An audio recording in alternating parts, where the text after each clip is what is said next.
Sex, drugs, betrayal, prison, redemption. Despite how it sounds, this isn't a trailer for the next Hollywood blockbuster. This is the decades-long story arc of arguably the most feared boxer to ever walk the earth. One man's rag-to-riches journey through success, ruin, and hope, with an ending fit for any Oscar-winning movie script. This is the story of Mike Tyson's rise, fall, and rise again. Michael Gerard Tyson began his professional boxing career on March 6, 1985. His rise to the top was rapid, becoming the youngest ever boxing world heavyweight champion for the first time in 1986. With his heavy-hitting, brutal knockouts, quickly earning him the nickname of the baddest man on the planet. Throughout his career, he earned in the boxing ring alone what is reported to be somewhere between $300 and $700 million. And some experts place his total career earnings just south of $1 billion. His earnings in the ring hit a peak when he made $25 million in just one fight against Evander Holyfield in 1997, the fight where he famously chewed off a chunk of the then champ's ear. Tyson was fined $3 million for this, but even the $22 million that he was left with would now be worth over $40 million when adjusted for inflation. But what does someone do with such a quickly earned fortune, especially someone like Iron Mike, who had a particularly hard upbringing? He was born in Brooklyn, New York, and it's known that his father had left before he was even 2 years old, with his mother Lorna bearing the responsibility of raising 3 children on her own. Mike took to the streets to earn the money he saw the guys on the street making. Speaking during his podcast with Devin Haney, he made a comparison between himself and his daughter.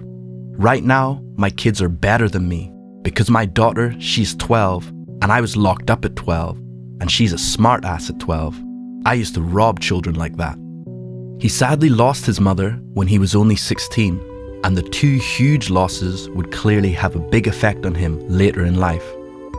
I never saw my mother happy with me and proud of me for doing something. She only knew me as being a wild kid running the streets, coming home with new clothes that she knew I didn't pay for. I never got a chance to talk to her or know about her. Professionally, it has no effect, but it's crushing emotionally and personally.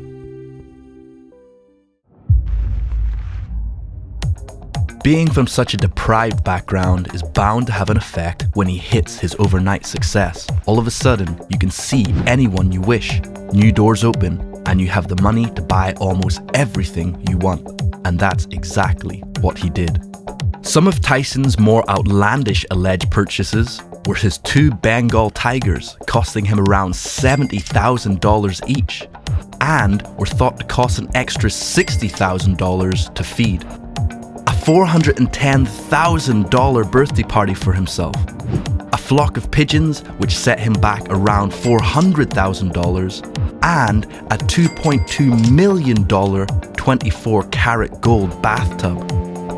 The baddest man on the planet had more outgoings in the court fees that he was also paying throughout the 90s. Also, during this time, he reportedly had to pay a fine of $250,000 to a woman attacked by one of his tigers. He then had his 2 divorces to pay for. His divorce settlement with second wife, Monica Turner, alone allegedly cost him $6.5 million, and the keys to their 61-room Connecticut mansion, according to the Washington Post. She cited his extravagant spending in the divorce filing and accused him of adultery. The mansion was listed for $4,750,000 and boasts 38 bathrooms, an indoor pool, movie theatre, working elevator, and a 3,500 square foot nightclub. According to the real estate agent handling the sale, Turner's $6.5 million payout will include the proceeds from the sale, the Washington Post reported. Don't go thinking that all of Tyson's expenses were his fault though. With such success, there's always people who want a piece of your pie for themselves. He has said that boxing promoter Don King and two of his co-managers defrauded him of over $100 million. In 2004, after Tyson sued King, the two reached a settlement of $14 million. All of this spending added up, and after the second divorce in 2003, he had to file for bankruptcy, owing a reported $13.4 million to the Revenue Service. The stress of this, along with the huge event of his last fight in June 2005, led Mike into a spiral of drug addiction. In his autobiography, The Undisputed Truth, Tyson said that he had taken marijuana and cocaine before his fight against Lou Savarese in 2000, and also said he took drugs prior to his defeat by Danny Williams in 2004. However, now his fighting career was over, there was no motivation left to limit his drug taking. This led to his rock bottom moment in 2007, where he was left having to sell his home to put himself through rehab. I spent my last money I had for rehab, about $1 million. I had enough money left, about $2 million, and I bought a house in Phoenix. The house was a hard sell, but someone loved it and boom, I got the money. However, like any Hollywood movie, the story of Iron Mike does have a happy ending. Since overcoming his drug addiction, he has become a serial entrepreneur, and a successful one at that. In 2016, Mike Tyson founded the cannabis company Tyson Holistic Holdings with co-founder Robert Hickman. The business offered marijuana strains, edibles, and other cannabis extracts to the places where the consumption of marijuana is legal. The business became profitable and reportedly earns around $500,000 per month. In 2018, he opened up the 420-acre cannabis resort Tyson Ranch in Desert Hot Springs, California.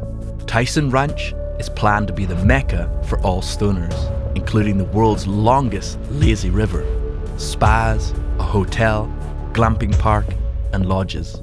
Annual marijuana and music festivals will also take place in the resort. And he hasn't stopped there. In 2021, Tyson announced another upcoming cannabis brand, Tyson 2.0, this time to include flowers, concentrates, beverages, and pre-rolled joints.